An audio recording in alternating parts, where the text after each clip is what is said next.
So I've got people here from the Neuroscience Change course. We're just going to have a brief chat about some of the learning points that people want to volunteer. So anybody want to start me off? I'll happily go first. Oh, go on then, Liz. Yeah. Yeah, I really enjoyed the course today. I felt like it was a great addition to the knowledge that I already had from a change approach. Certainly from adding in from a methodology point of view, it allows a broader mindset in terms of how I can tackle specific issues. I thought it was also relevant in terms of my role around building out change capability in my organisation. And yeah, some takeaways in terms of how I can work with certain stakeholder groups to improve change capability across them as well. Thank you. It was very obvious to me that we've got people who've done ADCAR, we've got people who've done the change management practitioner from APMG, and people who haven't taken any formal qualifications. And I think it just reinforces this week that the neuroscience for change at work is all methodology agnostic. It doesn't matter what background you come from. We've all got brains and it's still all interesting. Excellent. Anybody else want to throw a comment in? I find it really useful to understand why things work, like the theory side, but also to have examples of ways you can do that and ways that it's worked in particular situations, or things to actually try and make it work in practice, than just understanding the theory of what you're trying to do but then not knowing how to do it yet. That's the worked great. examples. Yeah, and we've shared quite a few, haven't we? Yeah. Tibby and I, but also that was, I think, the magic of breakout rooms, because it gives you a chance to listen to each other's experiences and examples. So that's been fantastic. Thank you. Somebody else? Yeah, well, I think this should be mandatory learning for any change professional, because I genuinely don't think that you can be, when I think back to all of the projects I've worked on, I feel like I've been working on the symptoms without knowing the underlying causes, and I think that that's what this has given me. I think that that's been probably the biggest takeaway. And I thought I would get strategies, which I did, but I've also really got insight to sort of create my own. And so that's going to be invaluable.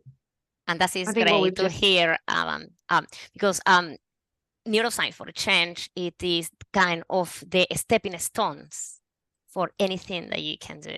And I think the first thing, we say in the program, is basically building those insights, having those insights, and not only applying it to organizational change, but I think we were having really good discussions how at the end it becomes so useful also in our personal life, isn't it? Because we've all got brains, and I think this is just this gives us the ingredients to think how might people react. I love that idea that it's giving you the sort of the background instead of just the symptoms, thinking the causes. I find that really insightful, so thank you for that. Helen or Jennifer?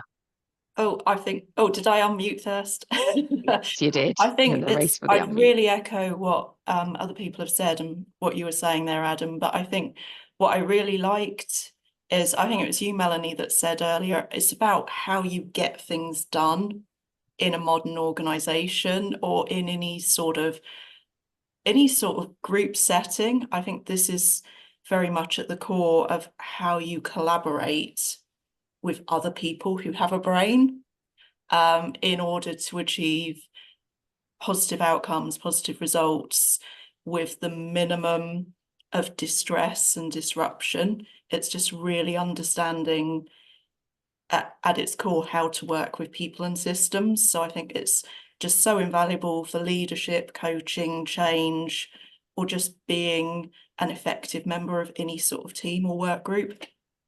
I think that conversation we had earlier today, which was, as you said, about minimizing distress, it is about removing friction. It's why wouldn't you choose the brain-friendly approach, which goes back to Adam's point about this should be mandatory for all change professionals, because surely we should be always looking for the brain-friendly way of putting things across.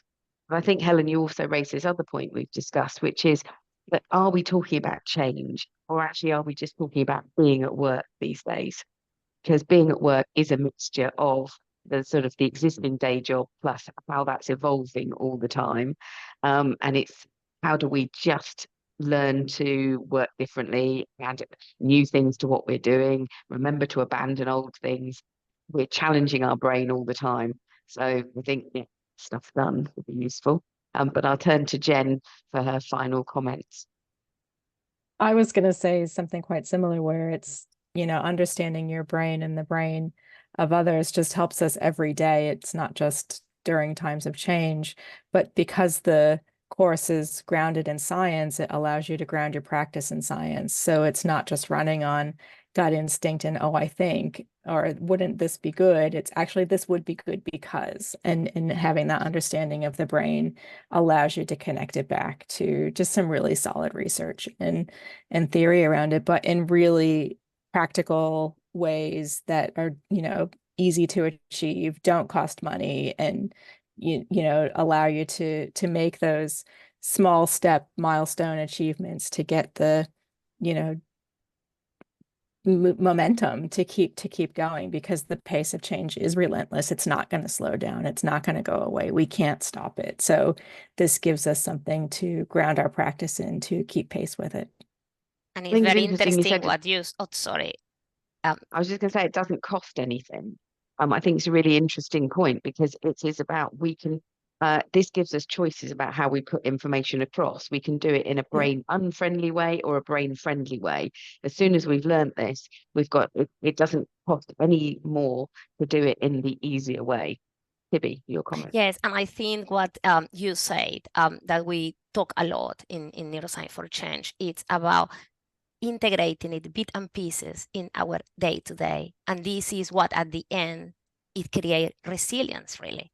So it is being resilient to our day-to-day change, which is how I say it is a stepping stones for how we work. That's building that resilience.